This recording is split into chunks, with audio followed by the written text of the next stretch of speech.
Ready, start. अध्यक्ष महोदय, माननीय सदस्य ने जो बिल पेश किया है मैं उसका समर्थन करता हूँ। यद्यपि मेरे विचार से यह बिल भी नाकाफ़ी है। आज देश में जो परिस्थिति है उसको दृष्टि में रखते हुए इस बिल में कुछ ऐसी धाराएं होनी चाहिए थी जो ज़्यादा कारगर होती। अभी मेरे मित्र इस बारे में अपने विचार प्रकट कर रहे थे। शायद वह भूल गए कि जो पार्टी इस समय सत्तारूढ़ है उसने स्वयं अपने सदस्यों और विधानसभा सदस्यों से उनकी संपत्ति आदि के बारे में हिसाब मांगने की योजना बनाई है और कहा जाता है कि उसके मुताबिक वे हिसाब भी देते हैं। यह बात स्वयं इस बात का प्रमाण है कि समय और परिस्थिति के अनुसार काम हुआ करते हैं।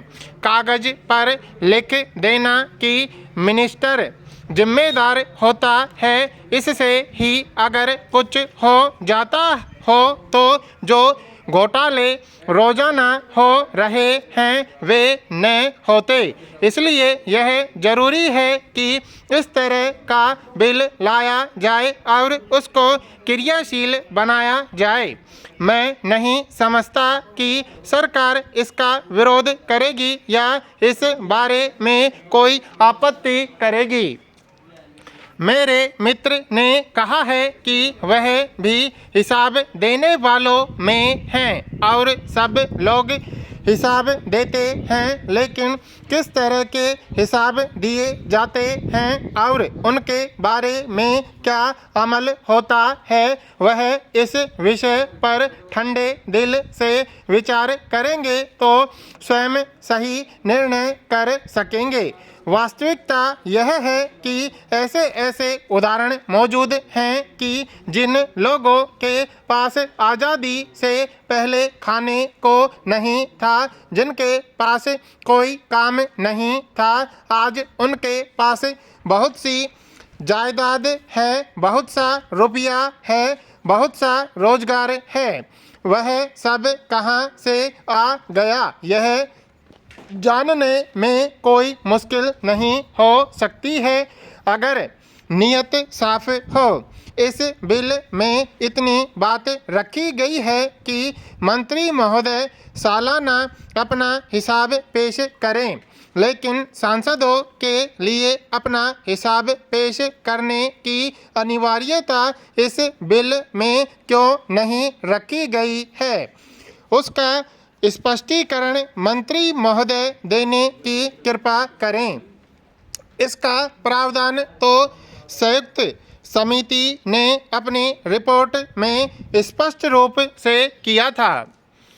श्रीमान, मेरा निवेदन है कि जब हम दूसरे आदमी का हिसाब मांगते हैं, बहुत सी कंपनियों का हिसाब मांगते हैं, उन पर पाबंदियां लगाते हैं, तो यह कहना कि हम मंत्रियों पर पाबंदी इसलिए न लगाएं कि वह मंत्री बन गए हैं, इस बात का घोतक है कि हमारे मित्र वास्तविकता नहीं समझते। इस संबंध में यह जो दलील दी जाती है कि मिनिस्टर जिम्मेदार है वह कैबिनेट में है, इसलिए जब तक उनके खिलाफ कोई अविश्वास का प्रस्ताव न लाया जाए तब तक यह कानून बनाने का औचित्य नहीं है। मैं समझता हूँ कि यह दलील निराधार है, क्योंकि जो मिनिस्टर ईमानदार हैं यह कानून बनाने से उनको सहूलियत मिलती है, कानून बनाए भी इसलिए जाते हैं। आज हमारे देश की परिस्थिति इस प्रकार की बन चुकी है कि हर एक आदमी भ्रष्टाचार की बात कहता है और भ्रष्टाचार आम चर्चा का विषय हो गया है। मैं जानकारी के आधार पर कह सकता हूँ कि सत्तारूढ़ दल के लोग भी छिपे छिपे कहते हैं कि अमुक आदमी ने बेईमानी कर ली है, अमुक ने नहीं की है आदि। आम जनता और विरोधी दलों का तो प्रश्न ही क्या है। विरोधी दलों के अतिरिक्त स्वयं सत्तारूढ़ दल के लोग ही जब एक दूसरे को बेईमान कह सकते हैं तो इस दिशा में कोई कानून न बनाना और अपने आप को छिपाए रखना उचित नहीं है। श्रीमान जो परिस्थिति आज देश में है उसको दृष्टि में रखते हुए यदि यह कानून बनता है तो इससे लाभ होगा, प्रजातंत्र को लाभ होगा। जो पार्टी पावर में होगी, सत्तारूढ़ होगी, उसको लाभ होगा और विरोधी दलों को भी लाभ होगा, क्योंकि एक रास्ता निकलेगा, एक तरीका निकलेगा जिसके आधार पर हम लोग नुक्ताचीनी कर सकेंगे। अगर किसी मंत्री ने हिसाब दिया है और हमको जानकारी होती है कि उसने सही हिसाब नहीं दिया है तो हम उससे जवाब तलब कर सकते हैं। और आज तो विधि विधान मौजूद हैं जिनके अनुसार हम उनकी जवाब तलबी करते हैं और उनको जवाब देना पड़ता है। जब ऐसा विधि विधान आ जाएगा तो हम मंत्रियों का हिसाब देख सकेंगे। महोदया, बड़ी प्रतीक्षा के बाद आज वह शुभ दिन आया है जिस दिन हिंदू समाज में स्त्रियों के साथ शताब्दियों से जो अन्याय होता चला आया है उसका अंत होने जा रहा है और लड़कियों को भी उनके पिता की संपत्ति में कुछ भाग मिलने की व्यवस्था की जा रही है और केवल स्त्री होने के नाते उनके साथ अन्याय न किया जा सकेगा।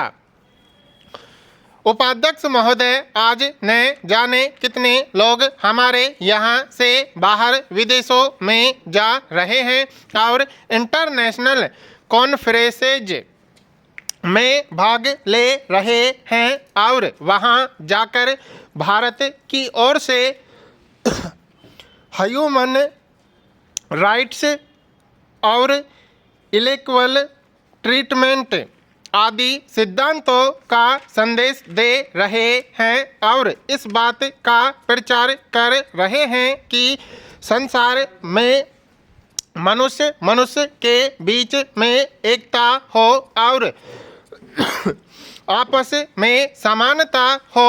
और हम देखते हैं कि आज संसार पर हमारे इस संदेश का काफ़ी प्रभाव पड़ रहा है और यदि आज ऐसी सूरत में हम एक ऐसे ही विधेयक को जो सरकार लाई है उसको हम आज पास नहीं करेंगे तो बहुत दुर्भाग्य की बात होगी।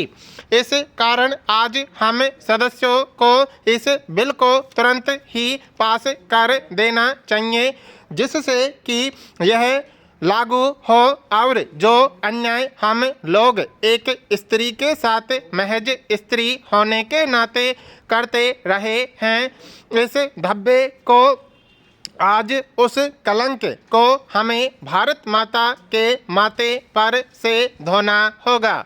समाज के लिए यह बिल बहुत ही ज़्यादा आवश्यक और लाभदायक है। स्त्रियों को यदि इकोनॉमिक इक्वेलिटी नहीं देंगे, कुछ थोड़ी सी उनको इकोनॉमिक सहायता नहीं देंगे तो हमने जो अभी यह हिंदू मैरिज बिल पास किया है उसका भी पास करना बिल्कुल बेकार हो जाएगा।